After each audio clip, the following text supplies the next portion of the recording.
Ia, o le a mataina vave le tatou wati. Ia, e vave foi ni whanofi le mula sa o le aso toi tu o le tatou whaola.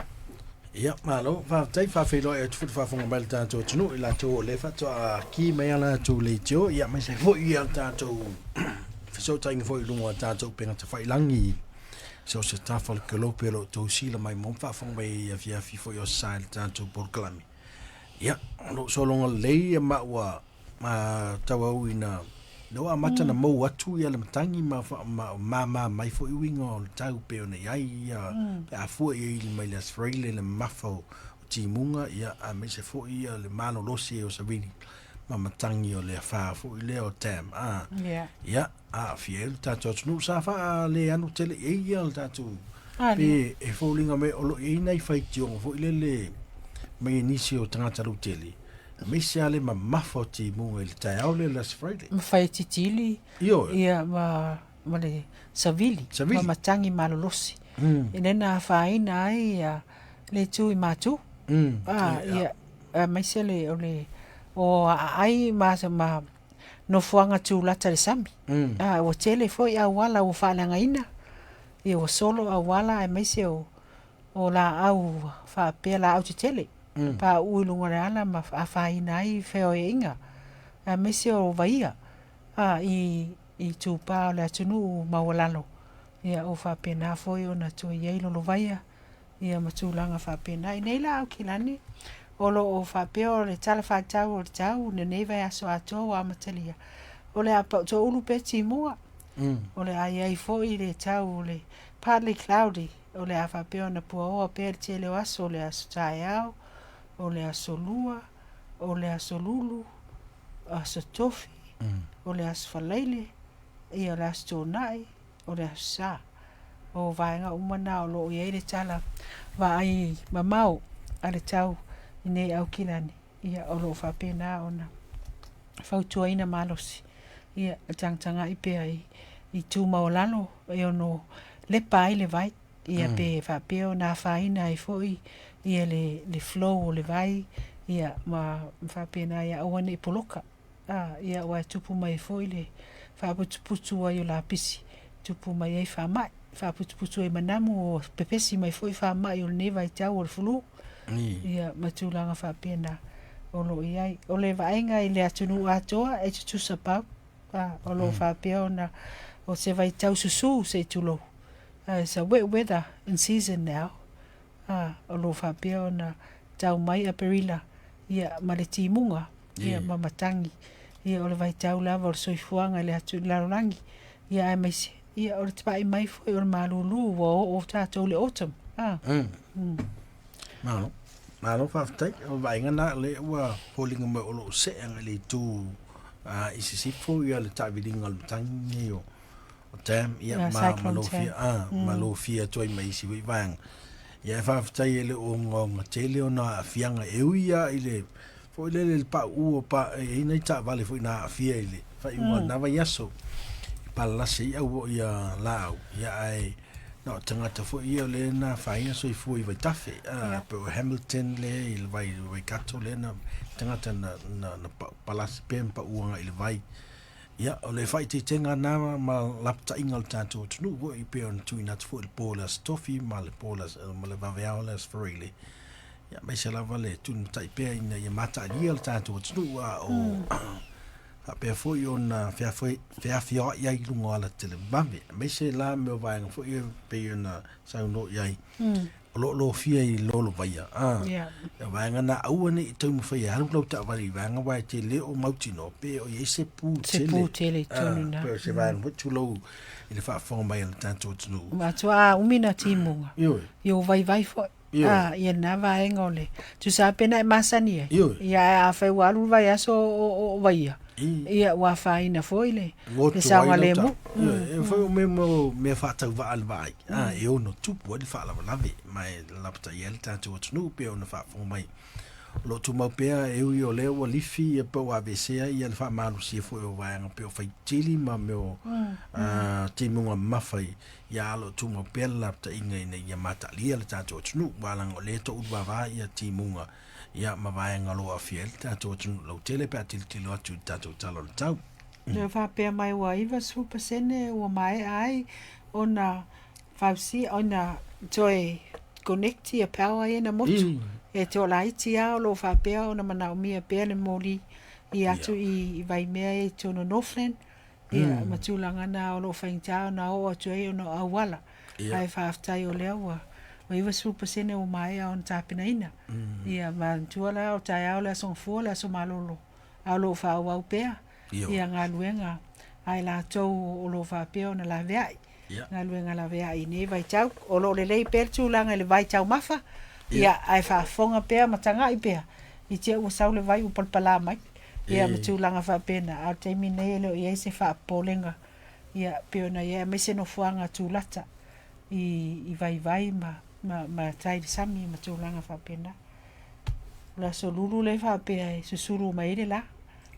Au suru mai le la au lo whapea man tuol verso pupu verso le la ngā tua tai au le Easter Monday ala so whalaile ia o le Anzac Day o le Anzac Day ia toi aso malolo foi tato ia o le la e tele au I la tau whainga luenga ia ua ave umaneva ia so holiday o lo whapea na e sa vo la so lufu lima le aso malolo o le Anzac le aso lufu lima tau sanga April o le mai aso pupu la walua nei la mai aso ia u fetau I foi ma mai whainga malolo ngal whanau mai aonga fetau I uma a inga ina whale ia a o pepesi a inei ti munga ma nei matangi ia vi ele li o lo ia insoifu ele o ia insoifu mai mau e le maua se tato wha mau nga lea vaenga na vaenga ia wa whaina ai ma tuta ia il soifuanga pe o le motu si o le pawa ia matulanga whapena ia I make sure la ia le pensini tono tavale wa le lo me tupu Mana mai man tofe o tai au la I le fia tai au o le tai au la solua official la ile mai ai o long weekend fo le matan na fa ia mo Easter fo le o fa to fa ilo mai le peto o fia ia la to na fia so fu mai le mai se o le tele o tausanga o le fa unha va yaso le fa to tele la to e mali de wai lunga la tele vave ono le fa le tonu fo ia le fa mala fo ia ma le mata ali le fa fo ino sa ia o nisi lava fa lava tu mai I nisi o mafu anga le ma alofia ia e tuana matato fa pena tu te o to anga mai Wellington ne mai nisi o tato le sa malanga I lo pe o tato fo le sa malanga mai le lo anga ia mai au kilani anga e tu fo ile le lo ia sila to ile anga ia tu fo lunga ala tele mame matato fo so poina ia le awala papa le North Shore ia le ta e te me lapta ia mai ia matangi matangi to fata tau ia o me fa pena sa ia inicio te usanga na vai ai mafuli ese lolivo le container ia pole a mantuela o tele tino vo le ta vale fengo finga taia ma apoia le matangi le ia la le sila to ma sila mau I tulanga ai le fe malanga I tato tnu Mantua la fia fine ia kilani le na sawai le urgent messages emergency alert ia la wa le to yai mo lau telefoni le e fa pea ona sawai ia fautuanga malosi malaptainga ia le ia se me terminate alo fai mai fai ai o so mal savili matangi ia se vaenga malutia take shelter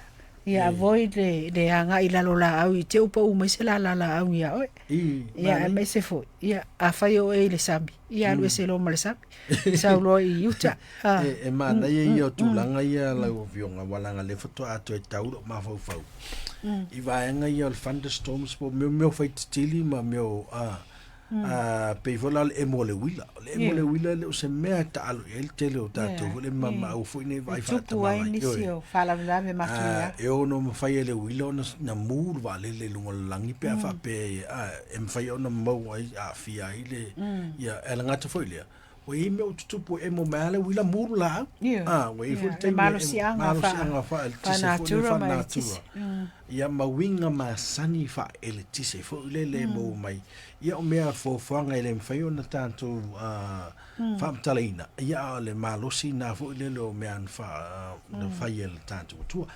le winga la tala o le fai tete o tatou fai tete fo le aua fo mai lo la ta ingani ai mai se mo me wow fo le pila o tim po ufa fo se I me ale ma fa pe ke te vai ma sa ma le lang ma ku wai longa no lo fie wa le vainga na le fa fu se ia na palasi timu ia mal vainga na tatou pe o masani timu lo tamo ila no la tu ai mantuala of thunderstorms e sau si munga mal malo si foi fai ana se ila se tulo ba fai nai ia ne la fa tu mai ia awala ne pakala ta vale la lo la po la lo se fa po longa foi le mautu wa fai na tanu mi ai ia matulanga fa pena ole the bottom line is ole think safety po le lava po fe lava ia ele awa ia la po ata mfainga ia ana le tu ia tu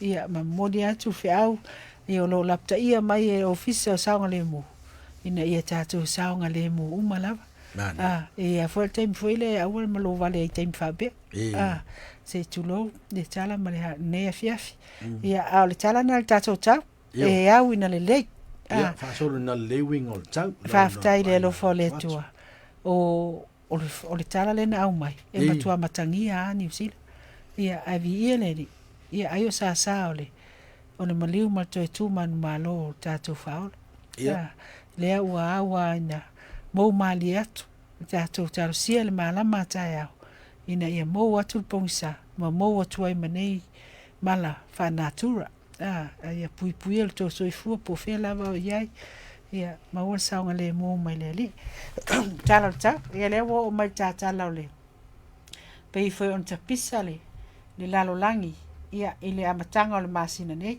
le amatanga o le masina nei le asofao a perila le na suia ai le fionga i le presidente o le malo Amerika le fainga tau fefa tau wa inga o loa ale lalo langi na sau ai le fitsu 5 tau sanga talu ai e ala i le fa au fina o se laina fo o sui le tau o tiute le na fa peo na lato imposa i le lalo langi e 10% tau i lunga o loa mai atu no umalava e fa tau wina atu i Amerika ia ele i fasu valu i tu la e toi suia o le mafuanga o le tau na tu ina atu i lunga o nisi o tamau ainga e fa vai lunga o fa maunga al fale pae e fa peo to singa na molia i le malo tele ia mai o le nganga lava i o le presidente a mai se whainga malolo tula i mai ia toi fa foi Amerika i le lei o fa pea le ato o tele atunu o lo ai talafu ia Amerika pe o le amatanga na ase yu o le amatanga na o le fa moe lea i tapena mai e le fionga o president ia na fa te ia o mai la langi le amatanga o aperila ia le vaso le tuana o ka fa tau inga la le va Amerika masaina sa fa pen ma le afionga o palemia o malo New Zealand le vaso mua le fa ina tato mata pe ale ole yese polenga ya New Zealand le vaso momona ale vaso le teatro ia o tau pole wa fa ina atunu o lo tato fai paanga ia pe tau tele paanga ma America a wa fa ina wa fa ina ya vai fa tau ina pela na mali ai telefo New Zealand le fiafia ne o yese fainga malanga o lo malanga atu i le situ i se sai o atu alunga fo ile o sa i so ani isi atu nu ele yo o ye fata o inga New Zealand ia pea o a fua ia tunu fo le mara ro sita mainga o Amerika saina ia tunu ia tuli fo le ia mai fo la ia tunu tele ia to tele tangata au mau pela intia isi ia tunu na pe intele se tunu wala ngai tele fai tau piliona fo ia la tu tangata pe saina ai o pe o tunu tele na ka inga la afa pe milionga ka Samoa nga release nga la pe se milionga ka mai mo fa ka inga o le mo se mo chas fa tai ale tuna inga le o tau tiu te fo le Amerika le o tele na pe o sainga le pe wa mata na fa tau tu wa mata no fa tau ta va fo ia saina ai ole melele ia le fa pe met president America e le ma fai na to si ilunga atu se lau to se lau do lima pasene le wa si yang e le va la le va saina ma America o no le manatu fo le ia aua nei walanga e olo taimi fo le tau ta te lele lo no le fai lola ia e le se winga e le fento fa tau e mo le fa tau ina tangata le lo nei pa on maulunga tele o la tau ai o tilo ma ia la to fo la feito fa o le tama ai nga New Zealand o la to te ai tau ina e ono afa ina le tama ai nga tu se pa u mo la lo nga ile tu sa male afa lo na tama ai nga ono tu pe mo la mai ata tu o loa wa e mantula le o la ngese le alu o lo ifa la le to saula le kupele nga nga o fai o lo le fai lan tango fi ai la o lo nei la nei ile am tanga ia tauta ai o ke mirola mantula fa u lo ma solo ile o lo ngi ngusiro le ali va ia kamala ngar ku falo wala ngale la va vena le anga pe a goods fo le pe o apu o mo mamoi ia se vanga ai o lo na wen fen fa fulisa o le apat e le te me o mai la so le anga e ma lo to e mo le mana ia fo le po le fresh fo le le momosio le lo al te me le fa to ma ai ona ngosi ia e pe o la wala na fo le e mana ia la e tau tai la matanga le team fo pe on fa tata mai e la fai to fa o tama ainga ai e anga ina fa na le lei pe ava ai lo na la telefone le e ono tau ngo fiei o le me mana ia le la telefone lo pensin ia le wa matan tau ngo fiei ai lo wa ai la lo tau pensin pa o mai la lo nga tsela le wa la lo i fo lo tala lima ia le tau el pensin mo ta tau la le feo iso nani ya mai so fai nga vai asol nei to telefo e fe malanga i lunga ala telefame ai pe o vai nga na ta te tilo ia e o le nau ta inga fo le Amerika ma la to fo i wala nga pe na fola ha pe e lua piliona e mo e Amerika i le aso e tupe mo mai ala to la fo nga ia pe tai e lo le na pe ona ta wo fo initial report e na ole se me o lua se lau lima su van na 4 piliona le mo i le aso ya o mau le mere ya tu kusa la vala pe ola a ka le lu se la lima fu valu miliona mo le aso ai mantua o e tele atu la le cost o le fa aluina le ganue ina o ngei o lo so e offside ala la u tu pe e mo o tu pe fa alu ia ma tu pe mo mai ia e mo ia la ai le tele se tu pe mama a vaenga la na sa mo la fa funga anga ni fiafi o lo fa au pe le taua o fina ngalo au ale fa taua inga nei ia e a tonu ele lei fo pe anga ai o le suinga ai le o le tau mo fai tu fa tasia wa nga ia inunga wa ina le ausia e nisi o malo vai tama ainga pe o tato ia ma me se atu no Pacific ia le fatu la nganga o nei o lo ia peina o New Zealand a fika ia o le malo si anga o New Zealand o anga dairy products o ana fatu anga povi o le susu ma waile pata o le sisi ma tu langa fa pena ai sisi la foi lai falo lo tong ta te le pata ma susu a o me o le nga o sia i nei o lo fo ringa la tau mai ai lo tele o lo mai fafo lo fa alu nga o sia ina fua ile fa tau ngata ina ia mau se tupe mama a vaenga la na e ono te tau na fasili ai foi tato i vaenga ia ta e nga o sia ina o siri atu taunta ia le pata ia to iti su tala le poroka pata sa masani ia na le fatala tu lang a mea ia e lo ai le tau ngata so ifuanga ono vaenga ia fa nga ia soma e mana o mia i le soifuanga i le aso ma le aso ia o vaenga la na o lo te pisa ai lungo penga te whailangi ia ai mai se whata wa inga ia i le titi a vaenga ia lo whatino ina ia ai mai se ole sila tutoa ia e a whaina ai alua peila ona i el pensin e a whaina ai tatou i vaenga ia le ia pe a mau mai tau ngofi ai o polenga le ia ina ia se depression e te alu taimi ia crash umaloa ia whawhiala ia.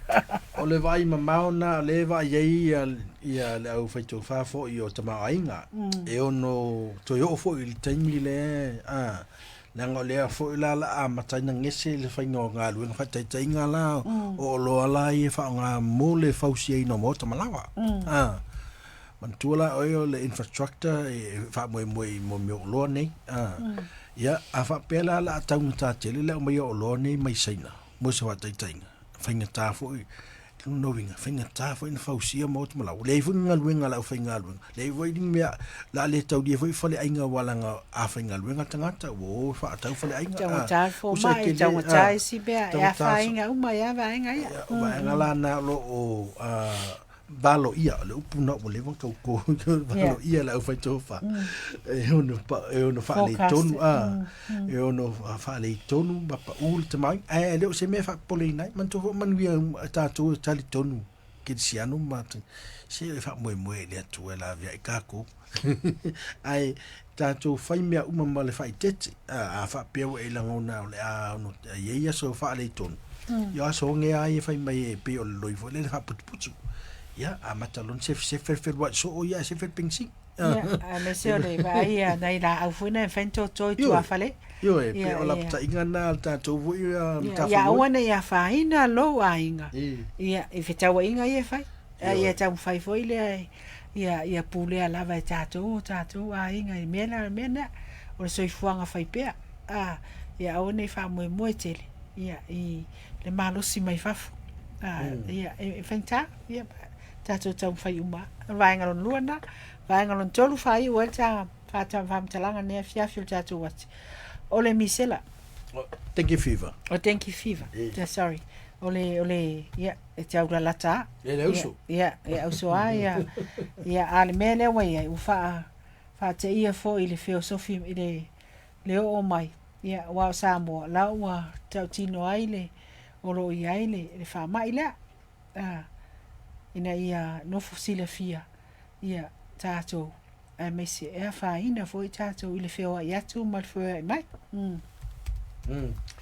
ia ole metaua ono ole wa fa wa mautino le pesi yo fa mai nei ole wa pesi fiti ma lo si le pesi fiti o fa mai nei ia la fa mawina el tato officer so fa maloloina wa pesi fo isa mo lo wa mata no pesi fa mai nei ia o winga ma sani lava fo le pe o winga al fulu pe fa pe a mata le tono lu fitu aso ia e ma lo sia la le fiva le fa pe e fa sa mo ino le fiva o ponai pe o va na e tau no ola ia sa mo la o monte cleale ia le outbreak o dengue fever o lo fa pe ona ia pe ona e sauno ua to tele atu no o Pasifika lo afia tele ia outbreak solo ia yo ni we o tonga mafiti ia alo la vem samo peona ia ave foi ne no molia toise fa mai senga al tato wala leo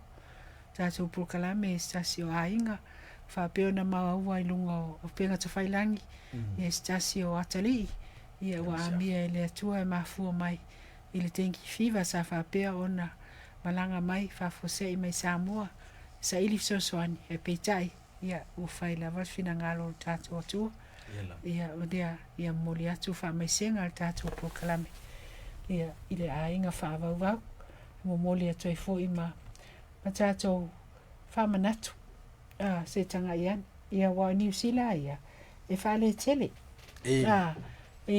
ole tala i New Zealand ole fe mala nga e ma fai ona fe ave ia fa mai la le fa mai en fai no pepesi wa ye si fa mai ele pepesi al fa mai le e pepesi ia ole la wa ye le outbreak po wa na wa fa mtalaina o se fa mai sa mo le outbreak ole wa pesi ya ale afuni ole fa mai ne tu se fa mai e e nam a me se ta tu ye malanga samo ta ua la vai ia le pui nga fu le ia ale vai le fu mai fa le ainga ai te li malanga i Samoa. Fai tui pupuia.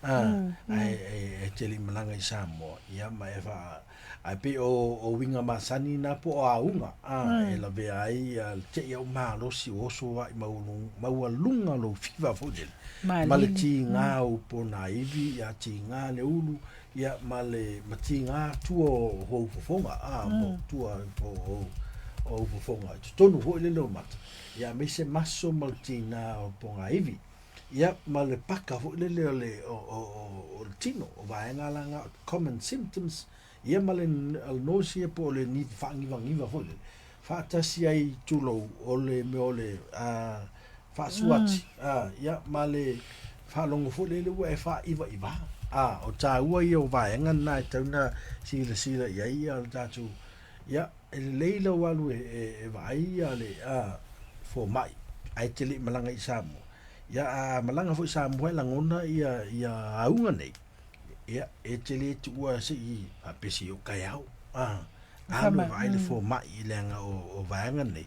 E whainga tā tele i el tong fitinga i le esi tong fiti o le. O kamangi o tenki fiva. E toi whasao atu stana le na whai atua mō. O tenki fiva i le pepesi. E le mwhai ona e pisia mai le stangata. Al tenki fiva e whea vea e namu. E whea vea e manuitina. E mwhaina na u oe. Ia whea vea pēna na awhia ile oe. Se vanga nao mai tanga sina. Na mwhai leo na pasi atu le pepe. Ai e le mwhaina pesi fo ile pe o fulu. Pisia. Ia ai whai tete la i vaenga ia o le me wha tumu oi tangata. Ia ma me vaiva. Ma tumu oi le tele ai le namu. Ia mwhea vea iai. Peila o peona iai Samoa leo wa iai. Ua whapea o na lapata ia mai mtanga luenga. O le soifua malolo ina. A me sa me fo le whapuro lau. Fo le peona fuangana a matalona wha mama ia. Ya tatou ia fonga mai Samoa ele ya o ia fuela po atama faiga ai o le me masania fa mama fo le ia taftafane o moto malau ai mo fa pulo lo ma no fanga e vai toa wa no fanga vai toa na o le fa na nau ai ma fana wai ia namu ia mama fu ai ona fa tupula ia ke lo namu wal fa mai fe e namu fo ia ya ele me fainga e kango siaki po namu po apo se namu fine namu o le namu walanga o mosquito o le female mosquito ia alanga o le mea tāua o le vai le sila mea tonga fitia sa mo masana fai mea koe a makang koe fa asu le pulu fa asu le pulu o le pulu popo ia kamalanga kako kamanga pi koe kulie koe fa o ngā lo kako fa asu namu ia male maanga na o le sunu lapisi sunu lapisi ia ono fai te tenga foi we se foi nei vai taule I sa o le climate situation le ia au lapisi la itina ia one fa pulo lo ia se tulo ia ala tala la tamail na ia ele o pole tele New Zealand ana o fautuanga fautuanga ina ia fa peona tanga ia ai mai se fea vea ai mai o I whainga malanga wha nau malanga mai tūlanga wha pena ia ma Samoa ma Fiji ia e te o tele ala o lo wha pea o na nofo sa uni ene malo New Zealand fo I so ane ma tūlanga wha pena ia awale tau whai ia awane I se solo ma te o tele e la vive ai ia pea e fia manao mia fisiri lau fo ma ia waore e te iloa lava ile the common symptoms ia o le vaenga na pe no famtala le sunga le fatonu ia o le oso vai oso le high fever ia ma oso fa se ila ia ka ele lo ia maritinga o le ulu maritinga o le ulu matua intense headache tinga maso masui ma pona ivi le tino se tulo ia vai ia ma upuai ia ma matan so solo le rash le tino ia tanga ia e vaenga na ia ina ia pui fa nau pui matua ia ai e mo ia e le vaenga umai le soifuanga lo fa peo na fautua mai to tele ia fo mai ma faritala vai e faina fai fuai le tui o fulu Ai fai tu ia fulu sa malulu. Ia matulanga fa pena. Ia wa sa le sima ia lai fa le sima. Ia wa tiri lona. Ma ia ere fa pole la fa fonga anga samo. Ia sa si o vaenga lang ai. Ia e tato vai fenua. Lapta ia il tato. Ia ai so i fora. Ia ole fai unga la tapo kalame. Ole nei aso pa ia. Ia wan tato wona tau so i fua ma olai. Ia o tala ole. O vai tau nei o tala fa kerisian. O le tala le ile afo ile laupama. O male asa laupama. Ia so o tala ole. Fa sa taroina o Yesu. Ia sasa mai asi tama titi le aeta Yesu. Sasa mai le spiritual fa sa. Sasa na ilunga yo. Ia o tala masani. Ole o rola ia le asa. Ia ole toi tu manu malo Yesu kerisa. Ole o tu sole ole vai tau le o vaenga ia ua nofo sila fia Samoa. Ia wa vai tau nei tono nu oka ta pisa o ngā mea. Ta pisa ia oile Yesu. Oile. Ia tu langa fa pena. Sa ia le vai taimi asi. Ia mantu foi la o mato e karesia o lotu ia tatu. E tele na fai fati nonga nei. Ia o vaenga ia pe o pat ta uai ta tango ave o Yesu ia pe ma ai ele tau sanga fo le mato fati no mai tau atuana nei fo le fati no nga mai lava la sofari soli e mata o tia le songa fo le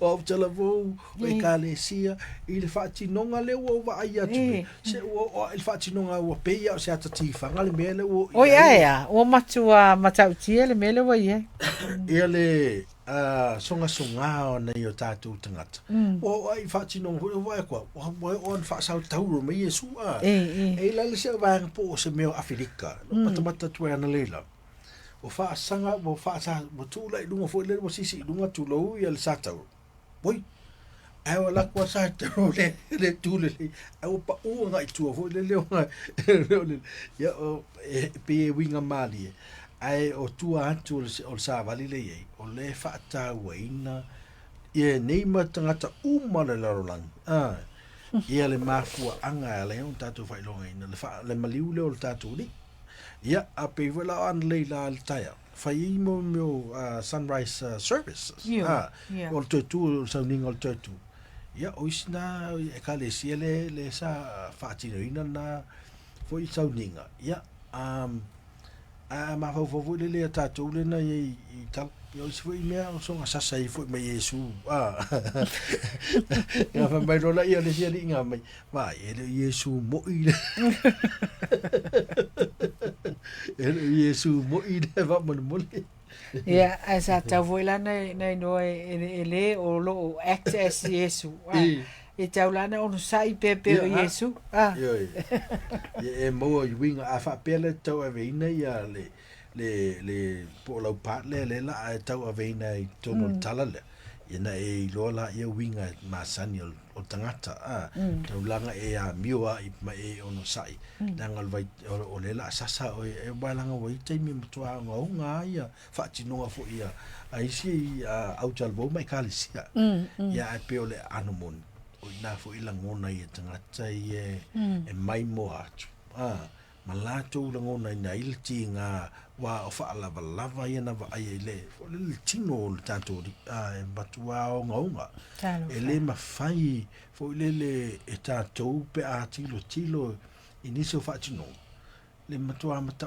tio tinga no o ye no tanto ai tasi wala na me na fa mauni ai e o le tato tu na o lava tinga ele fa pena aloi e u le fia se fulu o angelu e mfai ona la to 12 angels le a pe mfai no la via ina ia ai ele fa pena fa nga ina ele tu le al nava nga fai ma alo fanga o lona soifuanga fo le fa taunu ina lava metunuma na fa taunu ina ia la via ila ia o ma wa langa taulanga le usuye i na ilo le fa nga ina se manu tulo po se mamoe e fa tongi ai le tatu sala fo le pe on fatino ina e lau ki siano o le losi ina o le taula and fa ngai na la wala tatu tu o le li o le vaenga na lo fa ma wina just to singa nisio o le au fai ma fa fo i o le tau sisil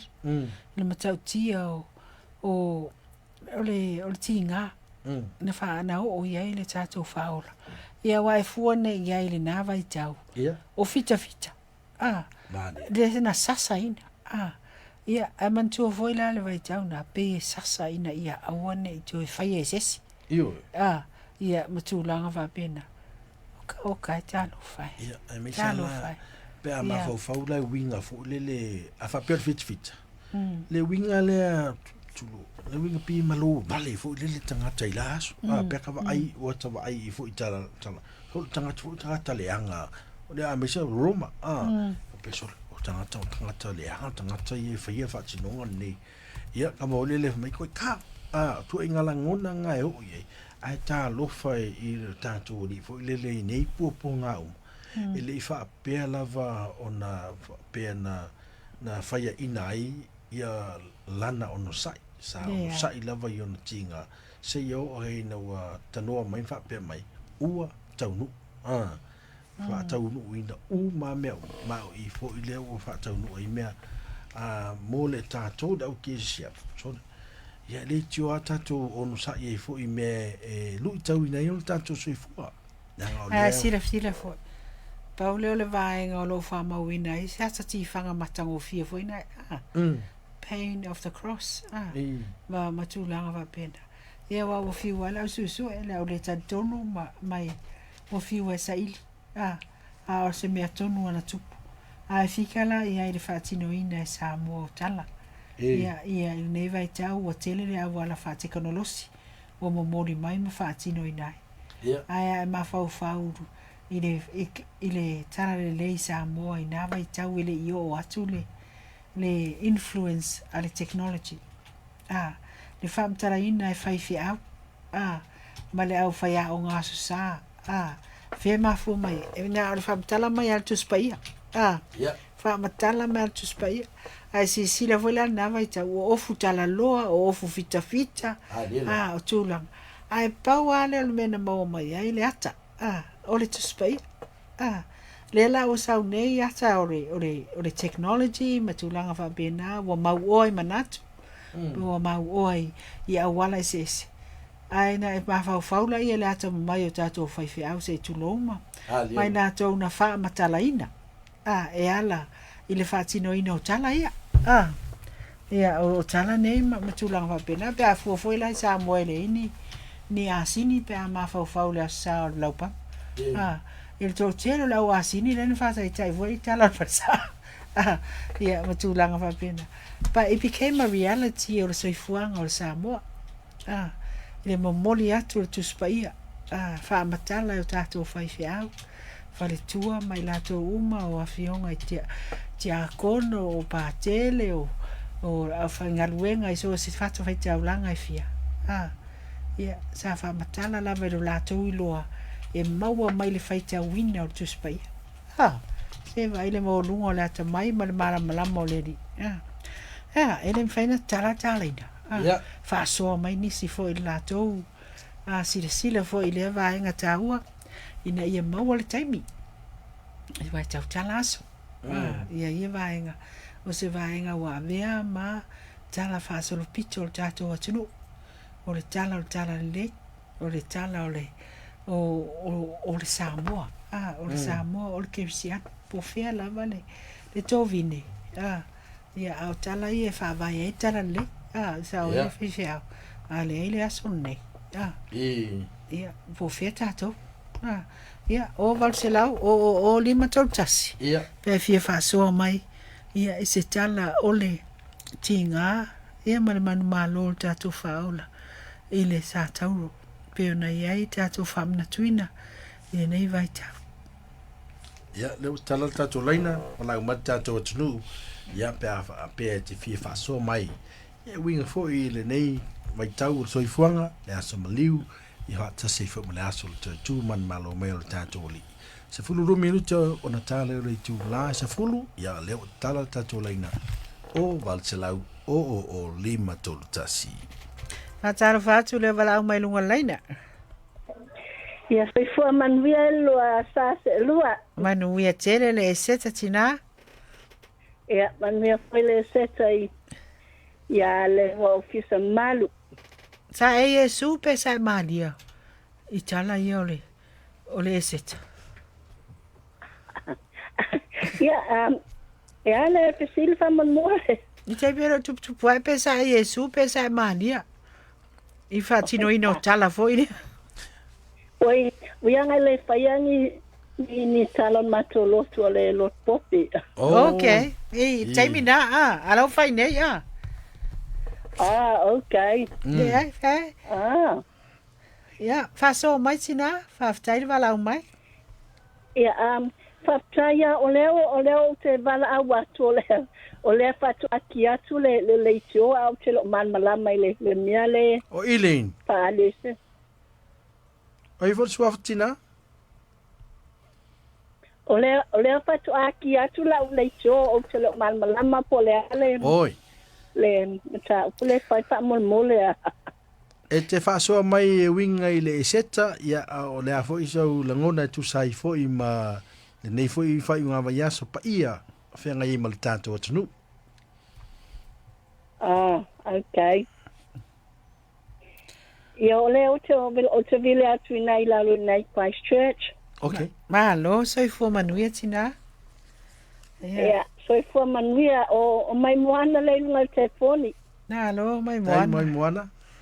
I mai la le eseta. Tai lava. Ia ole asa pisi po ia i le lotu le seta le i le vai aso. Nalo. Ma toa e patino ino po yo. Sauninga. Tulanga i le mato e kale sio le lotu. Nalo. Ia ai le i aini ni tala ole. Ia. Ole Easter pi ona ile mata.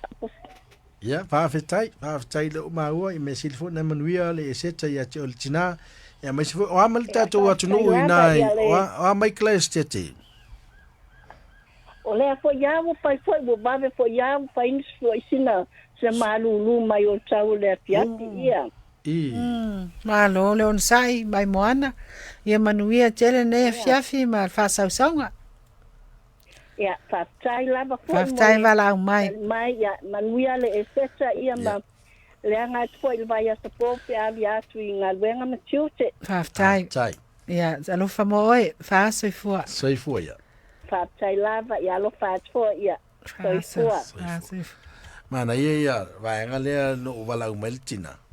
O tue wha manatu mai, langa le oltinalo a tala malai ne fiafi. Male.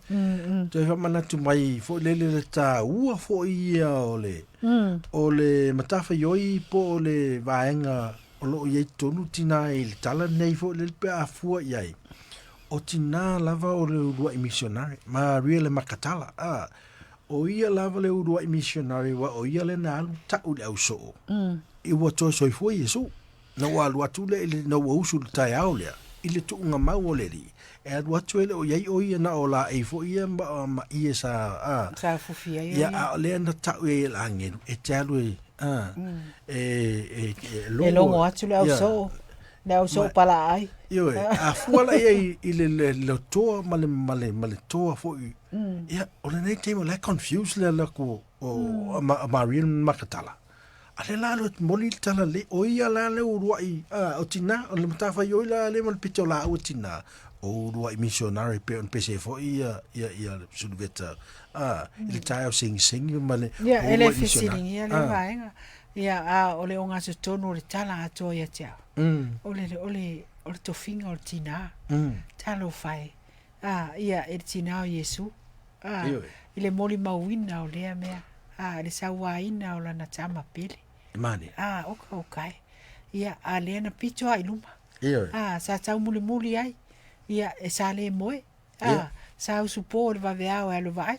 Ia sa fa pe foi na ia ile tare tuina ia nei la lo na tino ma fa pe ona fa ta ele fangu ma tu langa fa pena.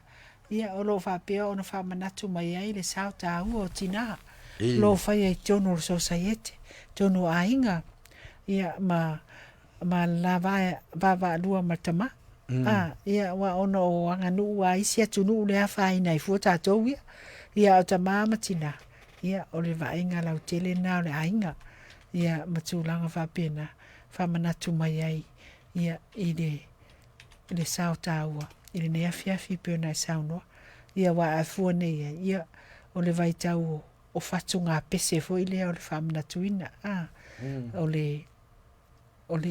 o tinga talo fai ia male ata vo ile na fai oi vo ile acta tau u Australia le na sao ai something off the cross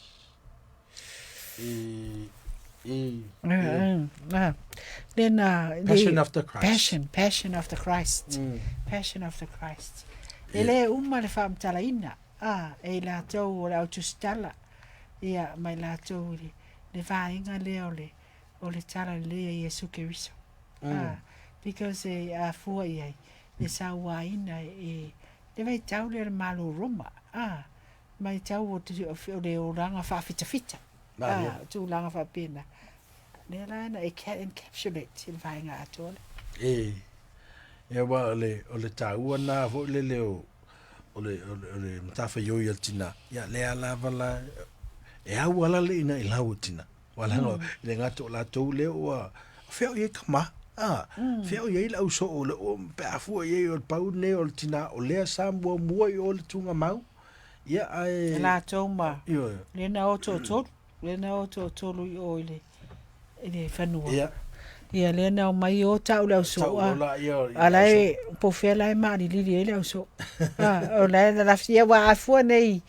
I mea na sau no ile li a Peter. E vivini fa tolu moto ai ia mai fo mai uta.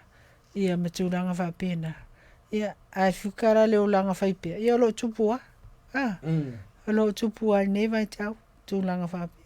Ele uma le fe e fo pe ile tau sanga ma le tau sanga le fe au moli mai o le sa tau ia i tatou uma ia matulanga fa pena sa o ile tala le sia o lo tatou amo pe le sa tau o le li ile aso mo le aso ia fa long ta pe tatou pe sa o ela upu tulanga o lo tatou fa sa tau ina pe le li ile aso mo le aso le tatou fa long ta se tulo sa mo la fa fonga o tatou watina ma lo faftai lo faso mai foi lo sunga fatonu ne fiaf faftai fo tina ya mai moana faftai fo ile vala mai ile ne fiaf faso mai ia me se o le tina na le mala mai le in matau a le nganga fia apa mai i porkala ia faftai sao le motu saute mo le foi lo faanga o tato pokala me le motu saut pa ia au fainga luenga tofi le tua